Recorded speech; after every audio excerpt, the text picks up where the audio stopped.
Well, you have to ask them for forgiveness. You'll never know, Lawrence, if you don't ask them. You have to ask, and then if they say no, then you've done your job. You really have. But the scriptures do in Matthew tell us how we can go and bring somebody else as a witness to see that we've tried to make peace. And if it still doesn't work that way, you go and get the elders of the church. If it still doesn't work that way, it says bring them before the church. And if it still doesn't work that way, the Bible says you can treat them as a heathen. So there are ways that we can deal with folk who just don't want peace. I want peace of mind. I really do. I want peace of mind.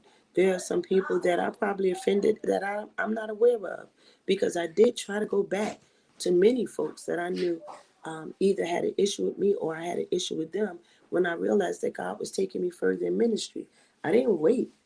When I found out that it was possible, I started going back and saying, would you forgive me? Or, hey, you did this to me over 10 years ago, and this is the truth. I went to someone and I said, you did X, Y, and Z to me 10 years ago, and it really hurt me.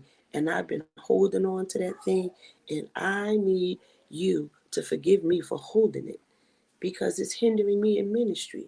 I can't effectively tell somebody else to do what I haven't done. Those days are over.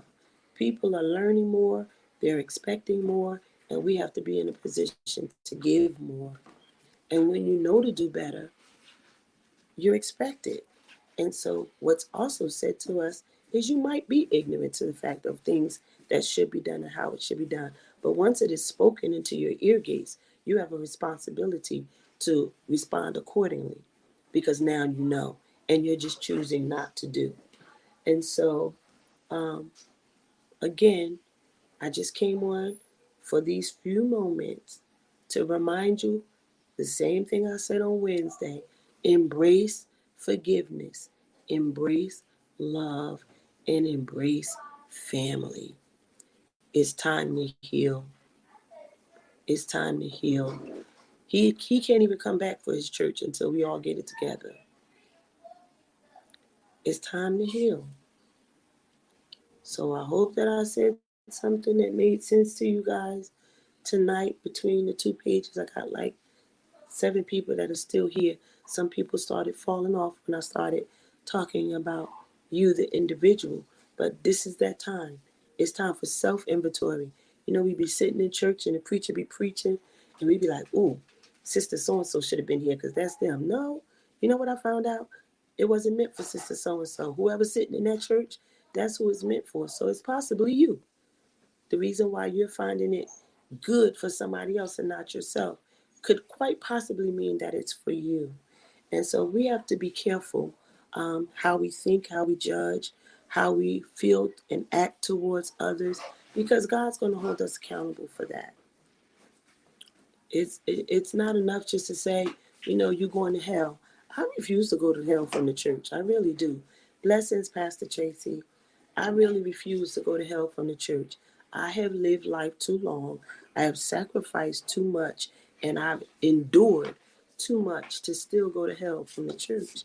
And I'm trying every day to fix something that's wrong, to get something right, to pull me together so I can be a better me, so I can be a better representation of Christ, so that I can prove to him that I'm worthy and deserving of his grace and his mercy. He keeps on extending it to us, but I'm telling you, the time is winding up and he's no longer going to be winking an eye. Read your word. He's no longer going to be winking an eye. He's going to start holding us accountable right there when we do it. We're going to go to do something. He's going to kill us dead. I'm telling you, because he's that soon to come back. And he's giving the church now their opportunity to get it together. And so it is just wise to say, you know, if I've ever done anything, if I said anything that has caused an offense or that has caused you to view Christ in a negative light, then I apologize. There's nothing wrong with saying that to somebody. Perhaps it's somebody on your job. They know you go to church. You're always on Facebook about church, but yet you cussing, you drinking, you smoking, and they wondering who's that. Like, that's not the person that's on this live that I've been watching, and they're telling me how to get me together, but I keep on seeing them do the same thing I'm doing. And so I just need to know, what's right and what's wrong. And so this is that time. This is that time when we're coming together and we have family members that are not saved, how we respond to them, how we tend to them, how we act around them, during this time is very vital and important because they're watching you even when they're not saying so. They really are. They're watching you. They're watching how you go through stuff. They're watching how you endure it. They're watching how you respond to people who do you wrong. They are watching you. They are watching you. And so I want you, please, ma'am, please, sir, during this time, during this hour, during this season, please embrace love, embrace family, and embrace forgiveness. It's time to do it all. We don't have much longer, and we're doing it like we got all this time left on earth. And I'm telling you, if you're paying attention to the signs of times and the way things are happening, He truly is sooner to come than we've ever thought before. And so we don't have time, to pussyfoot around. We just don't. We just don't. It's just not worth me getting to the gate and he's saying, nah, I can't even take you in. I can't even take you in because everything you did in hypocrisy because you weren't living it. You were calling for others to do it and you weren't. I don't want to hear him say that to me. I'm looking for well done, thy good and faithful servant.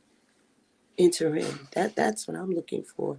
And so whatever it's going to take for me to do that, I'm at that place of, okay, God, whatever it takes, I'll say what you tell me to say. I'll go and I'll do what you say for me to say and do. I'm just willing at this hour. I've always been willing, but I'm just more crazy about it right now. I don't waste opportunities. Our theme for this year has been don't miss your moment. And a lot of us do that. We miss that moment that He affords us to get it together. We miss that moment that He affords us to shine. We miss it. And then we go back for it, and the light is already gone. And so I'm asking you, I'm pleading with you, I'm imploring you to embrace forgiveness, embrace love, and embrace family. That's all I'm going to say tonight. I'm getting ready to sign off. I just wanted to come on again and thank you all who have been checking in on me because this was a rough time for me. I appreciate you. Um, my appetite hasn't caught up to me yet, but I appreciate you thinking of me, sending me your prayers, letting me know that you love me and that you're there for me. I love you all much. I'm saying good night right now because I've been on here a little longer than I intended to. But I did want to come on and let you know that I'm grateful and that I'm praying for you and that I believe in you and that you still have the opportunity to love yourself unapologetically. So that's it for tonight. I love you guys, and I will see you soon.